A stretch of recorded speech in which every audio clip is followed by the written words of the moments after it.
गोरखपुर के Maniram चिटुआ SBM public school में RSS का कार्यक्रम चल रहा है। आरएसएस का कार्यक्रम विकास वर्ग प्रथम सामान्य 24 जून तक चलेगा। इस कड़ी में आरएसएस प्रमुख मोहन भागवत और सीएम योगी आदित्यनाथ की मुलाकात भी होगी। ऐसे में सबकी निगाहें इस मुलाकात पर टिकी हुई हैं, क्योंकि लोकसभा में जिस जीत की कल्पना बीजेपी ने उत्तर प्रदेश में की थी उसमें अपेक्षित सफलता नहीं मिली, निराशा हाथ लगी है। इसी कड़ी में स्वयं सेवकों का पथ संचलन भी देखने को मिल रहा है। ये जो कार्यक्रम चल रहा है इसमें, जिसमें स्वयं सेवकों ने 3 से 4 किलोमीटर लंबे पथ संचलन में वसुधैव कुटुंबकम का संदेश दिया। हमारे सहयोगी पवन आपको इस पर ज्यादा जानकारी देंगे। पवन, ये मुलाकात बहुत ही अहम मानी जा रही है, इस पर हम कई एनालिसिस रख चुके हैं, लेकिन कौन से मुख्य बिंदु होंगे? खासतौर पर एक बात यह भी देखी जा रही है कि आरएसएस और पार्टी के बीच में कुछ तल्खियां और दूरियां भी देखने को मिली है। क्या कोई एंगल हो सकता है इस मुलाकात में ऐसा? देखिए प्रवीण, संघ और सत्ता की मुलाकात, समन्वय बैठक हमेशा से होती रही है, लेकिन महत्वपूर्ण इस बार इसलिए है क्योंकि लोकसभा चुनाव एक तरीके से उत्तर प्रदेश में जो भारतीय जनता पार्टी सपना देख रही थी उससे बहुत ज्यादा नीचे आने का काम किया है।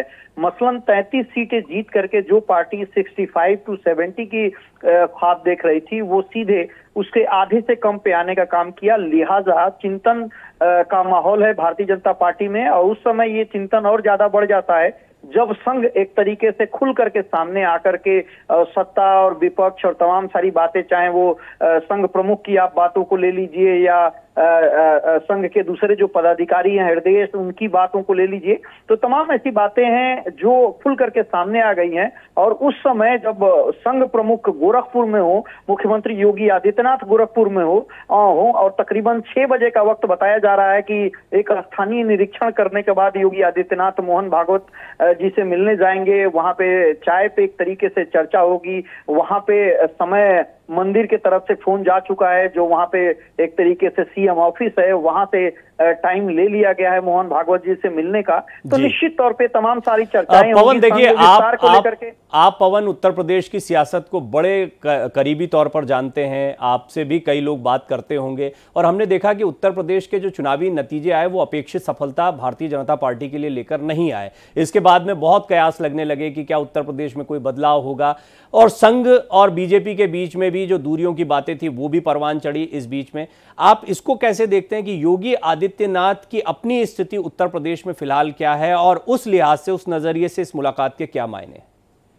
देखिए, योगी आदित्यनाथ लोग को लेकर के जो तमाम सारी बातें हैं, एक तरीके से अब देखा जाए तो उसमें सीधे तौर पे अस्थायित्व सामने दिखाई देता है, क्योंकि जो राजनीतिक चर्चा है उसमें एक बात बिल्कुल साफ हो गई है कि कई सारे, अगर कहा जाए कि नियम कानून बनाने वाले लोग एक जगह इकट्ठा हो जाएं और उस पे अमल न करके केवल कानून और बनाया जाए तो उसका रिजल्ट अच्छा नहीं हो सकता है। उत्तर प्रदेश में ये देखने को मिला है कि बहुत सारे, चाहे वो संघ के पदाधिकारियों की बातों को ले लीजिए, भारतीय जनता पार्टी के रवैये को ले लीजिए, जो बात करने का तरीका था उनको ले लीजिए, जो लोकसभा के प्रत्याशी थे उनके कार्यकाल में जो एंटी इनकम्पेंसी थी उसको देख लीजिए, विधानसभा का जो चुनाव हुआ है उसमें लोकसभा के कई सारे जो लोकसभा के सदस्य थे जो भारतीय जनता पार्टी के नेता थे, उन्होंने विधानसभा में सहयोग नहीं किया और विधायकों ने लोकसभा प्रत्याशियों का सहयोग नहीं किया।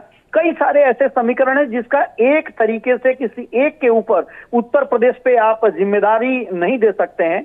लिहाजा उत्तर प्रदेश का समीकरण जब आप देखेंगे और योगी आदित्यनाथ को आप देखेंगे तो समझ में आएगा कि जो सीटें मिली हैं और जो मार्जिन कम रहा है, कहीं ना कहीं वो इम्पैक्ट योगी आदित्यनाथ की कोई दो राय नहीं। पवन, ये कहा भी जाता है कि भारतीय जनता पार्टी एक चुनाव खत्म होते ही दूसरे चुनाव की तैयारी में लगती है, हमेशा एक पॉलिटिकल मूड में रहती है। उत्तर प्रदेश पर अगर पकड़ कमजोर हो रही है तो ये आने वाले समय के लिए भारतीय जनता पार्टी के लिए बहुत अच्छा संकेत नहीं है। तो निश्चित तौर पर जमीन को कैसे मजबूत किया जाए, खोई जमीन को कैसे वापस पाया जाए, ये बहुत महत्वपूर्ण मुद्दे होंगे। पवन, हम आपसे अपडेट लेते रहेंगे। हमारे सहयोगी पवन सेंगर आपको जानकारी दे रहे थे।